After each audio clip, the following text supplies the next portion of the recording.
That's right, Salamangreat locks down a regional win out here, and everybody thought that this deck was gonna fail.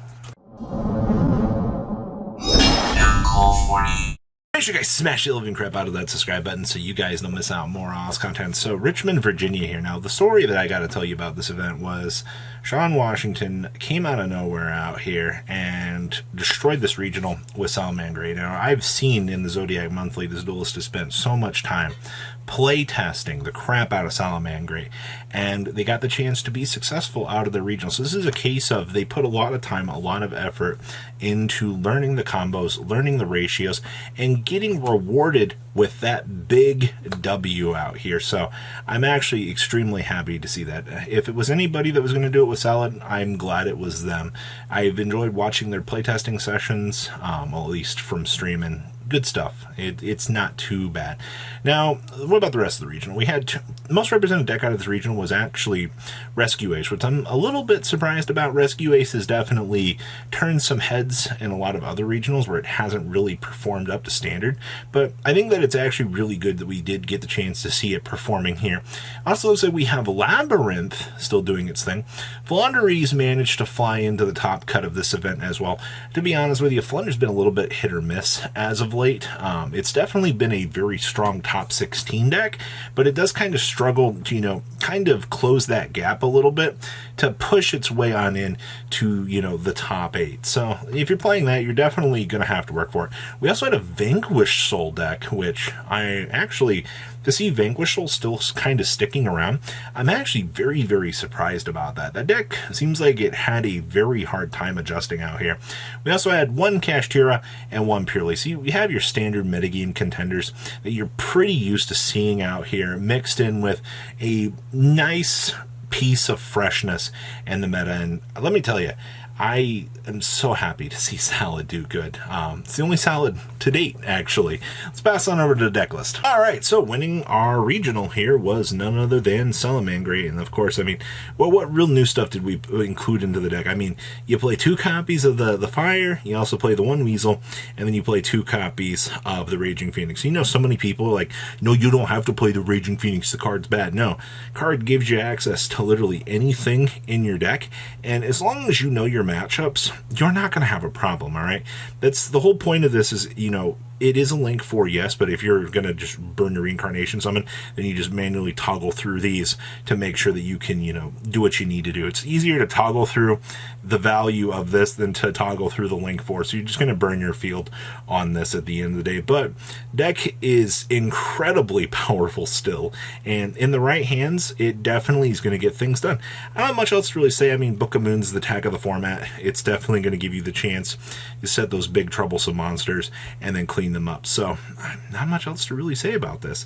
Next up here we have our Labyrinth duelist. So Labyrinth barely missing the mark here, coming in 2nd place, which is nothing too much to be upset about. The whole Stovey and Friends with the sub-archetype is pretty cool. I also see that we did have the natural Predator out here to the Salamangreat deck.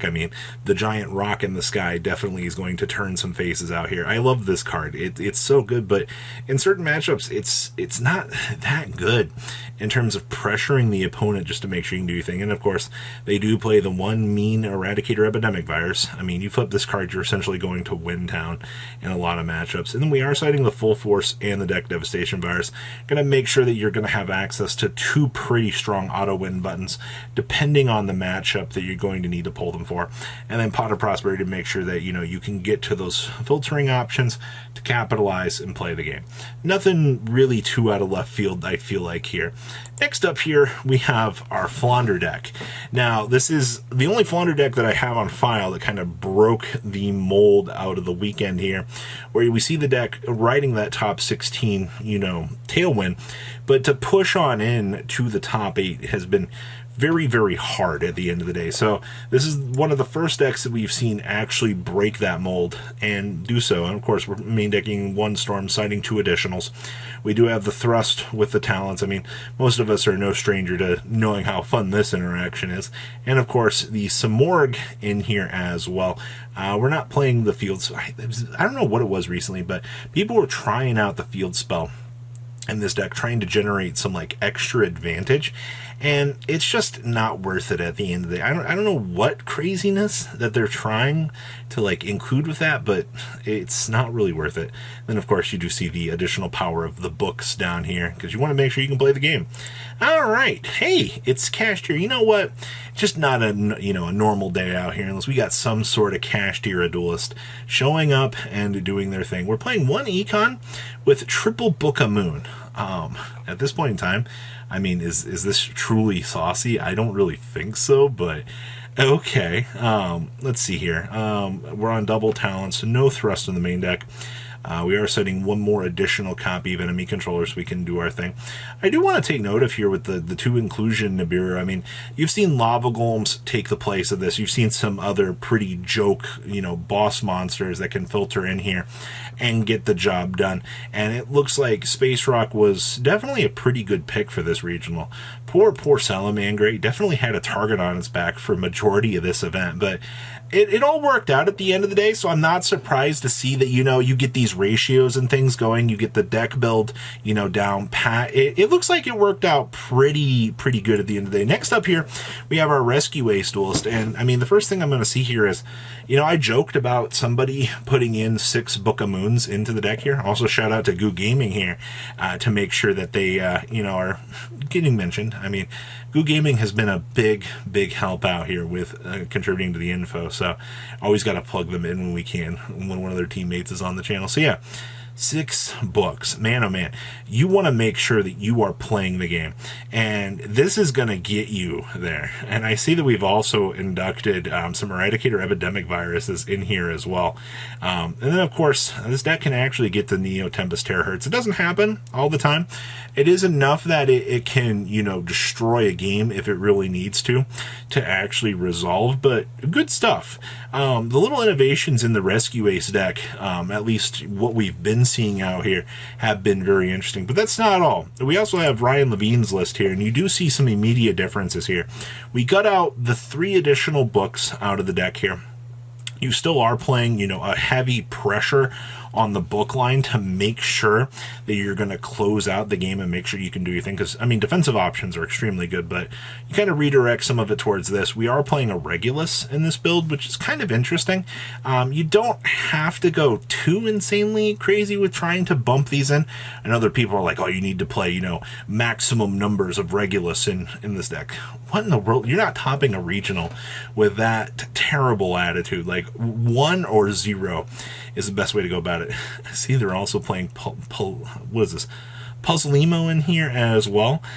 This is actually kind of cute. The little extra deck choices that you get in this deck, the ability to make those, I guess, better decision trees is actually kind of wild. So both of your Rescue Ace decks, pretty interesting choices.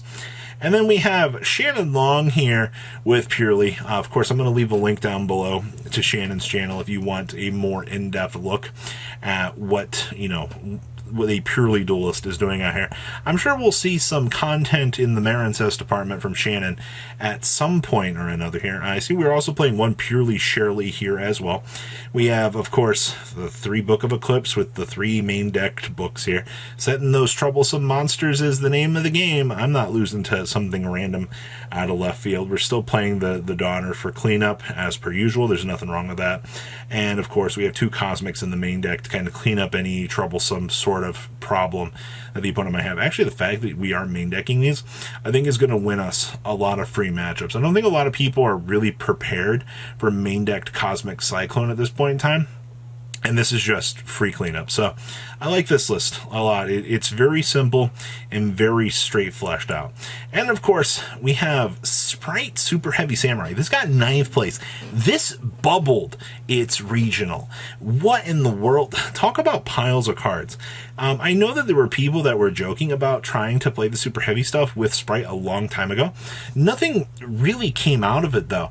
And then all of a sudden, the big talk of this regional besides Salamangreat was the 9th place pile innovation here. So if you have been, you know, missing Super Heavy Samurai, because I know there are a lot of people out here that miss this deck, this might be an innovation that maybe you do want to test. You know, maybe you look at this deck and you're like, what in the world is going on here? Like, what has possessed them to go down these combo lines? Well, it worked out at the end of the day.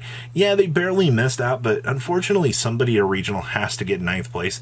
It's just the inevitable part of the day, but they still got their invite, still worked out, and there's a lot of recognition behind this list. Like, this is actually pretty crazy. And we have one more list for you here too. Man, how much innovation are we going to bring to the table here with Sprite? I don't know what it is out here with some of these ideas, but you know, if the Kashtira stuff, you know, isn't good enough, I mean, hey, just throw some, you know, level 2s in your deck. You'll be able to create this powerhouse line of monsters that your opponent's probably not going to know how to handle at the end of the day. So that wraps up your Richmond, Virginia regional. And let me tell you, so many cool decks out of this event. Like, I'm genuinely surprised at how cool this was. So please leave a comment down below. Please check out the info down below in the description. I'll see your beautiful faces back here later today, guys. Peace out. Patrons, thank you.